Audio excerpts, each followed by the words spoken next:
ನಿಮ್ಮ ಭ್ರಷ್ಟಾಚಾರವನ್ನು ಒಂದರ ಮೇಲೆ ಒಂದು ಆರೋಪ ಮಾಡುತ್ತಾ ಮುಚ್ಚಿ ಹಾಕ್ತಾ ಇದ್ರಿ. ಒಂದು ಕೋವಿಡ್ ತೆಗೆದ್ರಿ, ಕೋವಿಡ್ ಅಲ್ಲಿ ಮಧ್ಯಂತರ ವರದಿ ಕೊಟ್ಟಿದೆ ಜಸ್ಟಿಸ್. ಏನ್ ಮಾಡಿದ್ರಿ? 1 ವರ್ಷ ಆಯ್ತಲ್ಲ.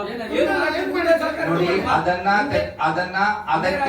ಅದಕ್ಕೆ ತಕ್ಕುದಂತ ರೀತಿಯಲ್ಲಿ ಸರ್ಕಾರ ಕ್ಲಬ್ದ ಸಂದರ್ಭದಲ್ಲಿ ರಿಪೋರ್ಟ್ ಅನ್ನ ಅದು ಸ್ಟಡಿ ಮಾಡಿ ಅದಕ್ಕೆ ಕ್ರಮ ತಗೊಳ್ತದೆ. 5 ವರ್ಷದ ಅವಧಿ ಇದೆ. 5 ವರ್ಷದ ಅವಧಿಯಲ್ಲಿ ಅದಕ್ಕೆ ಕ್ರಮ ತಗೊಳ್ತದೆ. ಇನ್ನು ಕೂಡ 2.5 ವರ್ಷ ಅವಧಿ ಇದೆ. ಅದು ಪರಿಶೀಲನೆಯಲ್ಲಿ ಇದೆ.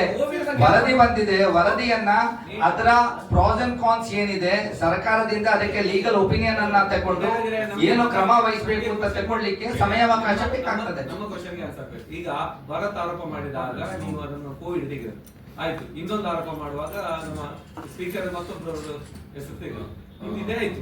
ಅವರ ಆರೋಪ ತೆಗೆದ ಅಲ್ಲ. ಒಂದು ನಿಮಿಷ ಈಗ ಮುಂದೆ ಕೇಳು. ಕೋವಿಡ್ ಹಗರಣ ಸಂಬಂಧಪಟ್ಟಾಗೆ 1 ವರ್ಷ ಆಯ್ತು. ನಿಮ್ ಸರ್ಕಾರ ಒಂದು ಸ್ಟೆಪ್ ಮುಂದೆ ಹೋಗಿದೆ. ಯಾಕೆ ಹೋಗಿಲ್ಲ? ನೀವು ಅದನ್ನು ಆರೋಪ ಮಾಡುವಾಗ 1 ನಿಮಿಷ ಆರೋಪ ಮಾಡುವಾಗ ನಿಮ್ಮ ಸರ್ಕಾರ ತೆಗೆದುಕೊಂಡ ಆಕ್ಷನ್ ಏನು ಅದೇ ಹೇಳಿ. ನೋಡಿ, ನಮ್ಮ ಸರ್ಕಾರ ಜಸ್ಟಿಸ್ ಮೈಕಲ್ ಡಿಕುನ್ನಾ ಅವರ ನೇತೃತ್ವದ ಕಮಿಷನ್ ಅನ್ನ ಅಪಾಯಿಂಟ್ಮೆಂಟ್ ಮಾಡಿ ಅವರು ಒಂದು ರಿಪೋರ್ಟ್ ಅನ್ನ ಅವರು ಸಬ್ಮಿಟ್ ಮಾಡಿದ್ದಾರೆ. ಆ ರಿಪೋರ್ಟ್ ಅನ್ನ ಸಬ್ಮಿಟ್ ಮಾಡಿದ್ದಾರೆ.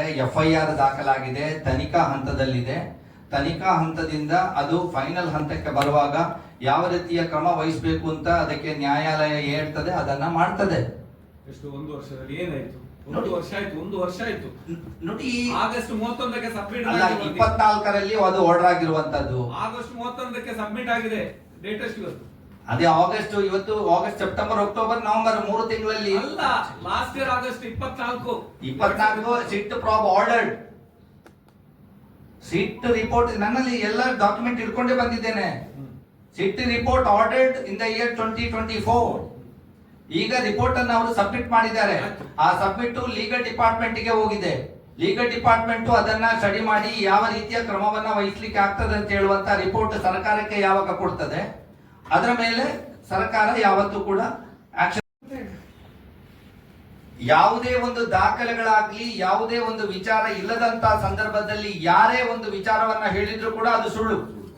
ನಾನು ಕಾನೂನಿನ ತಜ್ಞನಾಗಿದ್ದುಕೊಂಡು ನಾನು ಹೇಳ್ತಾ ಇದ್ದೇನೆ, ಯಾವುದೇ ದಾಖಲೆ ಅವರ ಕೈಯಲ್ಲಿ ಇಲ್ಲದೆ ಇರುವಂತಹ ಸಂದರ್ಭದಲ್ಲಿ ಯಾರೇ ಆಗ್ಲಿ ಇನ್ನೊಬ್ಬರ ಮೇಲೆ ಆ ರೀತಿ ಹೇಳುವಾಗ ಅದು ಆರೋಪ ಆಗ್ತದೆ. ಆರೋಪವನ್ನ ಸಾಬೀತು ಮಾಡಬೇಕಾದ್ರೆ ಅವರು ದಾಖಲೆಗಳನ್ನ ಬಿಡುಗಡೆ ಮಾಡಬೇಕಾಗ್ತದೆ.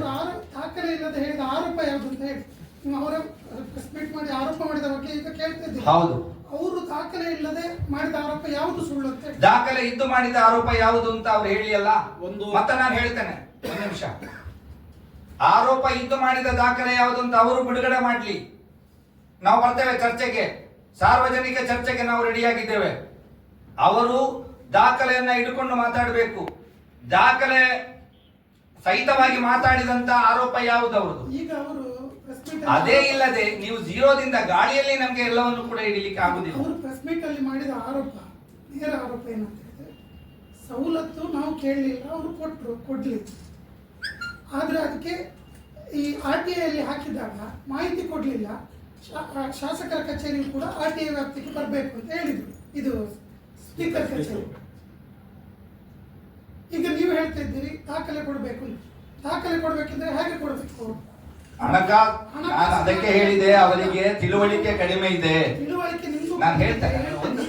ಹಣಕಾಸು ಇಲಾಖೆ ಇವರ ಖರೀದಿದೆಲ್ಲ ಕೊಡ್ತಾರೆ. ಅವ್ರು ಎಷ್ಟು